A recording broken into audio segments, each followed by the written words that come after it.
धर्म क्या है, धर्म की व्याख्या क्या है, इस बात का निर्णय कौन करता है? हे मधुसूदन, वो कौन है जो धर्म का विधान बनाते हैं? हे अर्जुन, हर प्राणी अपने धर्म का विधान स्वयं बनाता है।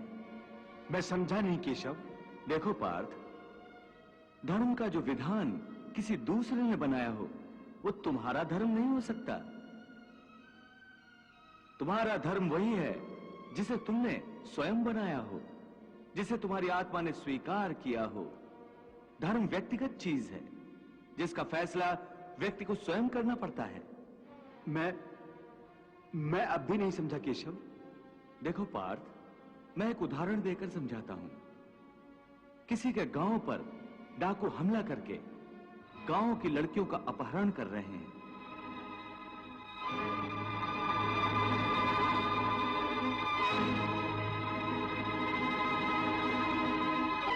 उसी समय किसी का पिता मृत्युशैया पर पड़ा जीवन की अंतिम सांस ले रहा है और पुत्र से बार बार पानी का एक एक घूंट मांग रहा है।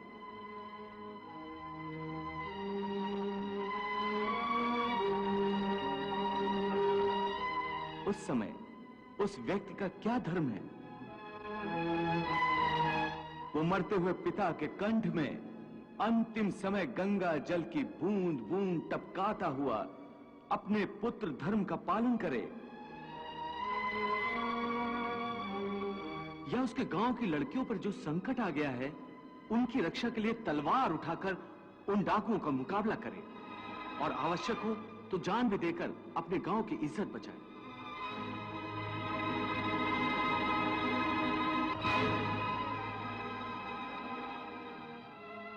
इसका निर्णय कोई दूसरा कैसे कर सकता है? इसको धर्म का दोराहा या धर्म संकट भी कहते हैं। ऐसी परिस्थिति में वो व्यक्ति क्या करे? उसका फैसला कोई बाहर वाला नहीं कर सकता। यह निर्णय उसी को लेना होता है कि उस समय उसका प्रथम धर्म क्या है।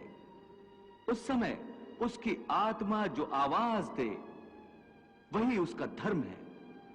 इसलिए हे अर्जुन, हर प्राणी का धर्म व्यक्तिगत होता है। अपने अपने कर्म का सबके लिए विधान, जग में कर्म प्रधान है, जग है कर्म प्रधान, जग है कर्म प्रधान।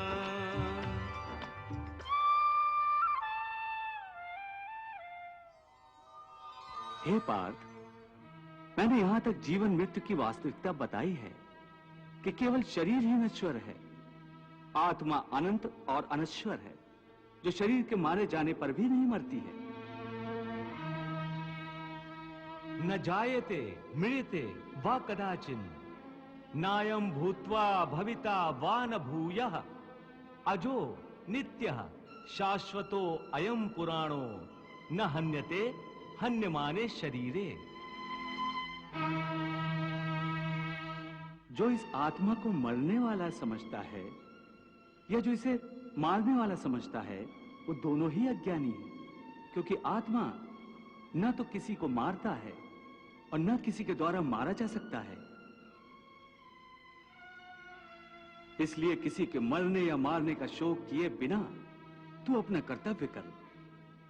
तेरा धर्म युद्ध करना है, तू अपना धर्म समझकर युद्ध कर।